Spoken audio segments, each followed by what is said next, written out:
Subscribe Indian News Analysis channel and press the bell icon for the latest defense updates.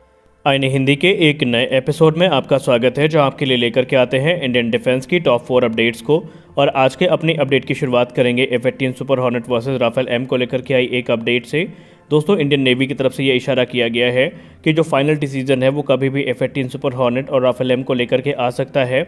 और अभी तक जो सबसे बड़ा यहाँ पर जो कथन इंडियन नेवी की तरफ से दिया गया था वो इस चीज़ को लेकर के दिया गया था कि वो सारी चीज़ों को इवेलुएट कर रहे हैं और जो स्पेसिफिकेशंस हैं और जो रिक्वायरमेंट्स हैं उनके आधार पर ही फाइटर एयरक्राफ्ट को चुना जाएगा।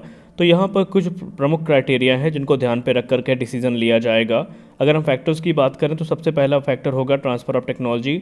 जी हाँ, अधिक से अधिक जो इंडिजिनस कंपोनेंट्स हैं वो एयरक्राफ्ट में इस्तेमाल किए जाएं। इसके अलावा उससे रिलेटेड जो क्रिटिकल टेक्नोलॉजीज़ हैं वो भारत को ऑफ़र की जाएं और मेक इन इंडिया इनिशिएटिव का सपोर्ट किया जाए।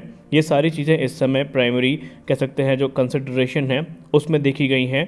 दूसरा होगा ऑपरेशनल रिक्वायरमेंट। जो भी एयरक्राफ्ट सेलेक्ट किए जाएंगे पहले ये इंश्योर किया जाएगा कि वो इंडियन ओशन रीजन में अच्छे से ऑपरेट किए जा सकें और जो भी इंडियन नेवी की रिक्वायरमेंट्स है उसको ये पूरा करें, जैसे कि रेंज, एंड्योरेंस, पेलोड कैपेसिटी और भी दूसरी चीज़ें हैं। खासकर कि ये एयरक्राफ्ट कठिन से कठिन वेदर में भी ऑपरेट करने के लिए वहाँ पर योग्य होने चाहिए।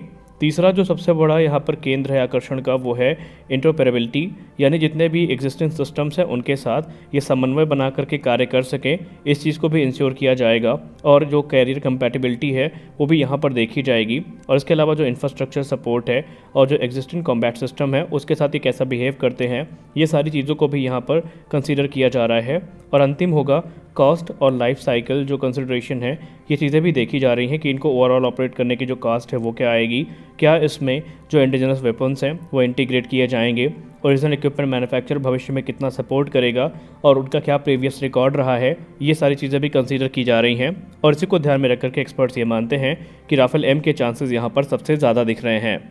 हमारी अगली बड़ी अपडेट प्रोजेक्ट 75I को लेकर के आ रही है। दोस्तों, हम सब जानते हैं प्रोजेक्ट 75I भारतीय नौसेना के लिए कितना इंपॉर्टेंट है, लेकिन समस्याएं इस प्रोजेक्ट को लेकर के ख़त्म होने का नाम नहीं ले रही हैं। कुछ ऐसी रिक्वायरमेंट्स हैं जो अभी तक मीट नहीं हो पाई हैं, जिसके चक्कर में ये जो प्रोजेक्ट है ये आगे नहीं बढ़ पा रहा है। लेकिन अब शायद हमें इसमें एक बड़ा डेवलपमेंट देखने को मिल सकता है, क्योंकि भारत के रक्षा मंत्री श्री राजनाथ सिंह जी अपने अमेरिकी और जर्मन काउंटर पार्ट के साथ कुछ अहम मुद्दों पर बात करने वाले हैं। और अगर हम बात करें डिस्कशन की तो यहाँ पर मिलिट्री और इंडस्ट्रियल टाइज को मजबूत करने के लिए बातचीत होगी। और माना यह भी जा रहा है कि आपस में जो डिफेंस कोलैबोरेशन है उसके इन्हेंसमेंट को लेकर के भी बातचीत की जाएगी। रिपोर्ट्स इस तरफ इशारा कर रही हैं कि जर्मन काउंटर पार्ट से बात करते हुए रक्षा मंत्री राजनाथ सिंह जी 50,000 करोड़ की वो डील जिसके अंतर्गत 6 कन्वेंशनल सबमरीन्स का निर्माण किया जाना है भारतीय नौसेना के लिए, उस पर बातचीत कर सकते हैं। और ये डील तकरीबन पिछले 2 वर्षों से अपने अप्रूवल का इंतज़ार कर रही है, या यूँ कह लें पेंडिंग पे है। और ये भारतीय नौसेना के लिए बहुत ज़्यादा इंपॉर्टेंट है, क्योंकि भारतीय नौसेना अपनी जो पुरानी सबमरीन की फ्लीट है उनको इस डील के अंतर्गत बनाई गई सबमरीन से रिप्लेस करने का विचार कर रही है। भारतीय नौसेना इस समय 16 कन्वेंशनल सबमरीन्स को ऑपरेट करती है, जिसमें से 11 सबमरीन तो तकरीबन 2 दशक पुरानी हैं। अगर हम बात करें फ्लीट की तो हमारे पास 7 रशियन किलो क्लास की सबमरीन्स हैं, 4 जर्मन ओरिजिन की HDW सबमरीन्स हैं और 5 फ्रेंच स्कॉर्पियन क्लास की सबमरीन इंडियन नेवी की सर्विस में हैं।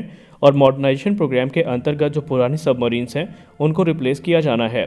भारत सरकार के द्वारा ऑलरेडी मझगांव डॉक लिमिटेड और लार्सन एंड टुब्रो को इंडियन पार्टनर के तौर पर यहाँ पर शॉर्टलिस्ट किया गया है, और जो फॉरेन पार्टनर है या फॉरेन कोलैबोरेटर है उसकी तलाश चल रही है।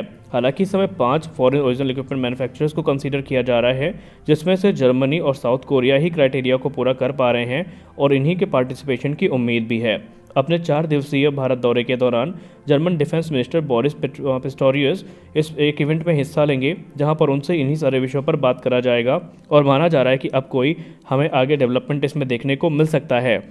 हमारी अगली बड़ी update defence research and development organisation से आ रही है। दोस्तों, DRDO के द्वारा एक नए प्रोजेक्ट पे काम शुरू किया गया है, जिसमें लॉन्ग रेंज के मल्टीपल रॉकेट लॉन्चर प्लेटफॉर्म का विकास कार्यक्रम आगे बढ़ाया जाएगा, जो कि 300 mm के रॉकेट प्रोजेक्टाइल जो कि सॉलिड फ्यूल्ड होंगे इनको विकसित करेंगे और ये अलग अलग प्रकार के वॉरहेड्स को कैरी करने में सक्षम होंगे।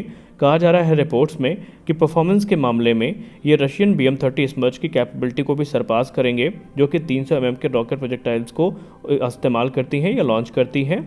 अगर हम सोर्सेज की बात मानें तो कहा जा रहा है कि defence research and development organisation इस समय 300 mm के रॉकेट्स को विकसित करने पर अपना ध्यान केंद्रित कर चुकी हैं, जिनकी रेंज 120 किलोमीटर से ज़्यादा होगी। और ये इंटीग्रेटेड रॉकेट फोर्स जिसका गठन किया जा रहा है उसमें एक महत्वपूर्ण भूमिका भी निभाएंगे। आपको हम बताना चाहेंगे कि सिर्फ defence research and development organisation ही नहीं बल्कि भारत की कुछ प्राइवेट सेक्टर कंपनियां भी हैं जो इस प्रकार के मिसाइल सिस्टम पे काम कर रहे हैं या रॉकेट सिस्टम पे काम कर रहे हैं। हालांकि अगर हम डीआरडीओ की बात करें तो डीआरडीओ जिस अनगाइडेड 300 mm के रॉकेट्स पे काम कर रहा है वो काफ़ी ज़्यादा यहाँ पर एडवांस होने वाले हैं। कुछ रिपोर्ट्स तो ये भी कहती हैं कि ये गाइडेड होंगे और इनमें नेविगेशन के लिए एडवांस नेविगेशन सिस्टम का इस्तेमाल किया जाएगा, एडवांस टारगेटिंग सिस्टम्स इस्तेमाल किए जाएंगे और ये काफ़ी ज़्यादा घातक भी होने वाले हैं। खैर, अगर हम भारत के प्राइवेट सेक्टर कंपनियों की बात करें तो आपको तो पता ही है कि सोलर ग्रुप के द्वारा ऑलरेडी 2 सिस्टम पे काम शुरू किया गया है जिसे हम महेश्वर अस्त्र 1 और महेश्वर अस्त्र 2 के नाम से जानते हैं। क्योंकि आपको बता दें 15 जून को सोलर इंडस्ट्रीज़ के द्वारा एक प्रपोजल सबमिट किया गया था लास्ट ईयर, जहां पर उन्होंने high mobility long range precision rocket system के विकास की अनुमति मांगी थी और उन्होंने कहा था कि वो महेश्वर अस्त्र 1 और महेश्वर अस्त्र 2 का निर्माण करेंगे और ये मेक 2 कैटेगरी के अंतर्गत किया जाएगा। मेक 2 कैटेगरी की बात करें तो जो कंपनी है वो बिना गवर्नमेंट सपोर्ट के जो प्रोटोटाइप्स हैं उनका निर्माण करेगी। महेश्वर अस्त्र 1 की जो रेंज होगी वो 150 किलोमीटर की होगी, जबकि महेश्वर अस्त्र 2 की जो रेंज होगी वो 250 किलोमीटर की होगी और ये काफ़ी ज़्यादा एक कॉस्ट इफेक्टिव ऑप्शन के तौर पर इंडियन आर्मी के सामने उपलब्ध करवाए जाएंगे। हमारी अगली बड़ी अपडेट आ रही है रॉल्स रॉयस को लेकर के। दोस्तों, आप सबको तो पता लग ही गया होगा कि रॉल्स रॉयस के ऊपर बहुत बड़े आरोप लगे हैं। इनफैक्ट सीबीआई के द्वारा केस भी दर्ज किया गया है, क्योंकि आपको हम बताना चाहेंगे कि हॉक 115 जो कि एडवांस जेट ट्रेनर एयरक्राफ्ट हैं जो कि इंडियन एयरफोर्स और इंडियन नेवी के लिए खरीदे जाने थे, उसके प्रोक्योरमेंट प्रोसेस में रॉल्स रॉयस के ऊपर जो घूस है और करप्शन है उसके आरोप लगे हैं। और कहा यह भी गया है कि इस पूरे के पूरे डील में जो बिचौलिए थे वो भी शामिल थे और यहाँ पर बहुत बड़े करप्शन के आरोप लगे हैं। यहाँ पर रॉल्स रॉयस की दिक्कत ये है कि अगर यहाँ पर रॉल्स रॉयस गिल्टी पाई जाती है तो उसको बहुत बड़े नुकसान उठाने पड़ेंगे और जो कॉन्सिक्वेंसेज होंगे वो निसंदेह रॉल्स रॉयस के अगेंस्ट ही जाने वाले हैं। रॉल्स रॉयस के ऊपर अगर आरोप सिद्ध हो जाते हैं तो सबसे बड़ी बात यहाँ पर ये होगी कि वो एमका प्रोग्राम के लिए जो अपना इंजन ऑफर कर रहे हैं उन्हें उसमें बहुत बड़ा झटका लगेगा, क्योंकि पेनल्टी के तौर पर उन्हें इस पूरे प्रोसेस से ही एलिमिनेट किया जा सकता है। और अगर ऐसा हुआ तो फिर रॉल्स रॉयस का जो प्रस्ताव है वो किसी लायक नहीं बचेगा, क्योंकि रॉल्स रॉयस के ऊपर जो एलिगेशंस लगे हैं वो काफ़ी ज़्यादा यहाँ पर सीरियस हैं और अगर करप्शन के आरोप सिद्ध हो जाते हैं तो जाहिर सी बात है जो रॉल्स रॉयस के ऊपर से भरोसा है वो भी उठ जाएगा। रॉल्स रॉयस के प्रस्ताव भले ही कितने ज़्यादा अट्रैक्टिव हों, लेकिन करप्शन के चार्जेस के सिद्ध होने के बाद उनके जो चांसेस है इस कंपटीशन को जीतने के वो काफ़ी ज़्यादा कम हो जाएंगे।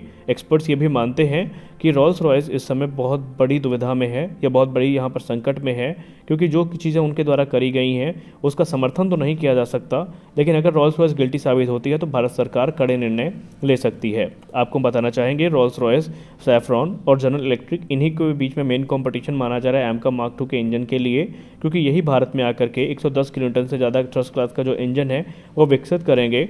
इनफैक्ट रॉल्स रॉयस ने तो जो इंटेलेक्चुअल प्रॉपर्टी राइट्स हैं वो तक देने की मंजूरी दे दी है और अभी सैफ्रॉन और जनरल इलेक्ट्रिक इस क्षेत्र में कोई बड़ा डेवलपमेंट नहीं दिखा पाए हैं और रॉल्स रॉयस को एक प्रबल दावेदार भी माना जा रहा है। लेकिन अगर यहाँ पर आरोप सिद्ध हो जाते हैं तो निस्संदेह रॉल्स रॉयस को पूरे कंपटीशन से बाहर होना पड़ेगा।